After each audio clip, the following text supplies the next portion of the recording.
Hello everyone. इस video में हम लोग यूनियन बजट में बिहार के लिए क्या क्या प्रोविजंस लाए गए हैं ये हम लोग देखेंगे ब्रीफली।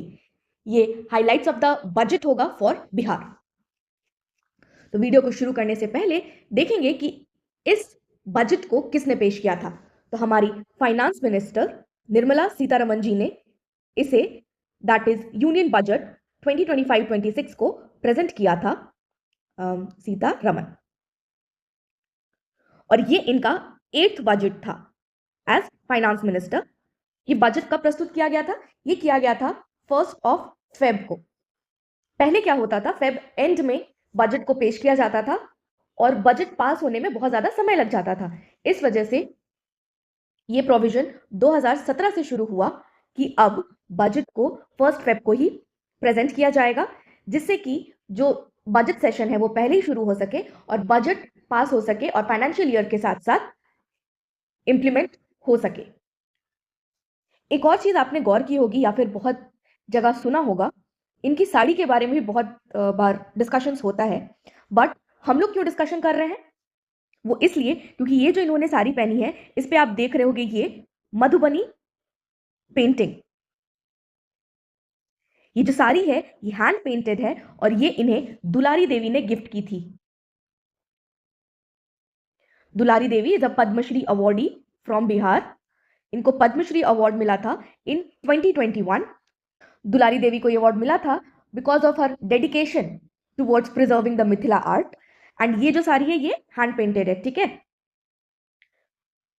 अगेन ये भी हमें थोड़ा बहुत हिंट देता है कि ये बजट बिहार के लिए स्पेशल होने वाला है।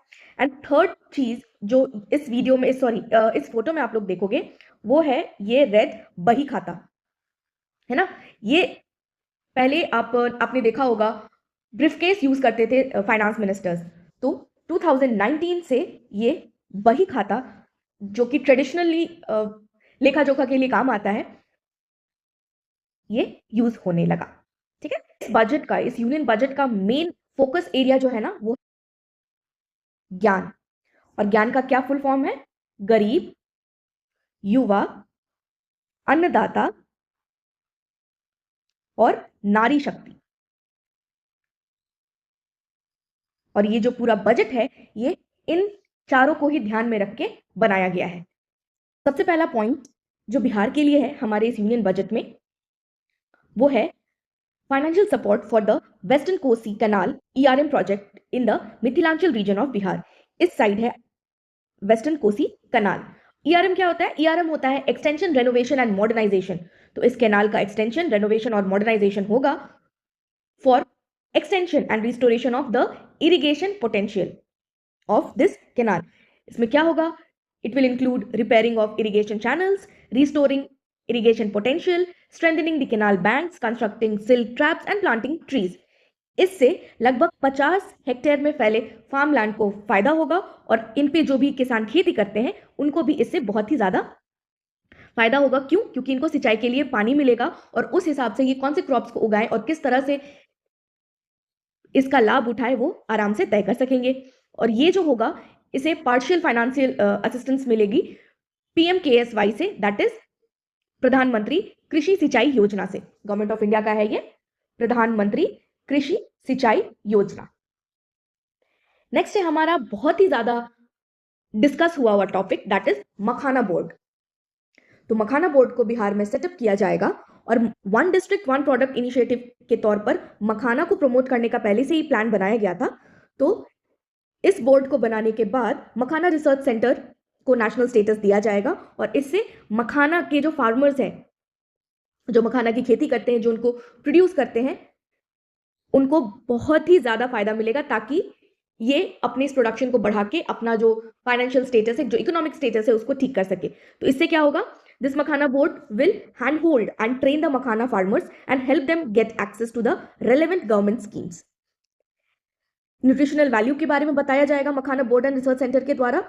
और चूंकि हमारे यहाँ बिहार में मखाना को जीआई टैग मिला हुआ है, इसको और प्रमोट करने में सहायता मिलेगी। इसके लिए 100 करोड़ का एलोकेशन किया गया है, रुपीज 100 करोड़ का एलोकेशन किया गया है। इसके साथ साथ एक और लिंक्ड है इंस्टीट्यूट, वो है national institute of food technology entrepreneurship and management.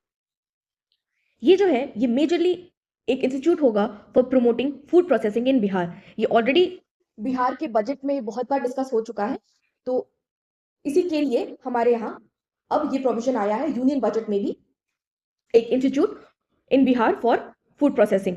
अभी ये क्या करेगा, इसके वजह से क्या होगा, इनहैंस्ड इनकम मिलेगी फार्मर को, क्योंकि वो जो क्रॉप प्रोड्यूस करेंगे या फिर प्रोडक्ट्स बनाएंगे उसको प्रोसेस करके अलग अलग प्रोडक्ट्स बनाने में इनको ट्रेन किया जाएगा और स्कीम्स के तौर पे, स्कीम्स के बेसिस पे इनको हेल्प किया जाएगा कि किस तरह से ये और इनकम जनरेट कर सके। ये कैसे होगा, इनको वैल्यू एडिशन कैसे करनी है, इनकी स्किलिंग की जाएगी, इनको एम्प्लॉयमेंट अपॉर्चुनिटीज कैसे कैसे इससे जनरेट करना है उसको सिखाया जाएगा। नेक्स्ट है expansion plans for IIT Patna. जो कैपेसिटी है आईआईटी पटना की उसको बढ़ाया जाएगा। It will increase as a part of capacity expansion of IITs. कैसे कैपेसिटी इंहांस की जाएगी, एडिशनल इंफ्रास्ट्रक्चर बनाया जाएगा इन 5 आईआईटीज, और जो हमारी 23 आईआईटीज है ना उसकी कैपेसिटी ओवर द इयर्स 100% बढ़ गई है। दैट इज 65,000 पहले कैपेसिटी रहती थी, अब लगभग 1.35 लाख इंक्रीज हो गई है। इसके लिए एडिशनल इंफ्रास्ट्रक्चर बनाने की जरूरत है, तो इसका पार्ट हमारा आईआईटी पटना भी है। नेक्स्ट है एक्सपेंशन प्लान्स फॉर एयरपोर्ट्स। हमारे यहाँ बिहार में ग्रीनफील्ड एयरपोर्ट्स अनाउंस किए गए हैं कि कुछ ग्रीनफील्ड एयरपोर्ट्स बनाए जाएंगे, कुछ ब्राउनफील्ड और कुछ एग्जिस्टिंग एयरपोर्ट्स का, दैट इज पटना एयरपोर्ट का स्पेशली एक्सपेंशन होगा। आप में से बहुत लोगों ने विजिट किया होगा पटना एयरपोर्ट और देखा भी होगा कि ऑलरेडी वहां पे कंस्ट्रक्शन चल रहा है। ग्रीनफील्ड एयरपोर्ट या ग्रीनफील्ड प्रोजेक्ट क्या होता है, एक ऐसा प्रोजेक्ट जो कि नए लैंड पे या फिर अनयूज लैंड पर बनाया गया हो, जो कि अनडेवलप्ड हो या फिर एम्प्टी हो। एंड ब्राउनफील्ड प्रोजेक्ट क्या होता है, जो जगह ऑलरेडी पहले यूज में थी, कुछ प्रोजेक्ट्स उस पे चल रहे थे, उस पे अगर एग्जिस्टिंग लैंड पे, मतलब एग्जिस्टिंग प्रोजेक्ट वाले लैंड पे अगर कोई नया प्रोजेक्ट शुरू हो रहा है तो उसे ब्राउनफील्ड प्रोजेक्ट कहते हैं। तो ब्राउनफील्ड एयरपोर्ट जो बीटा का एयरपोर्ट है उसको एक्सपेंशन के लिए बताया गया है, कुछ नए एयरपोर्ट्स के लिए भी कहा गया है।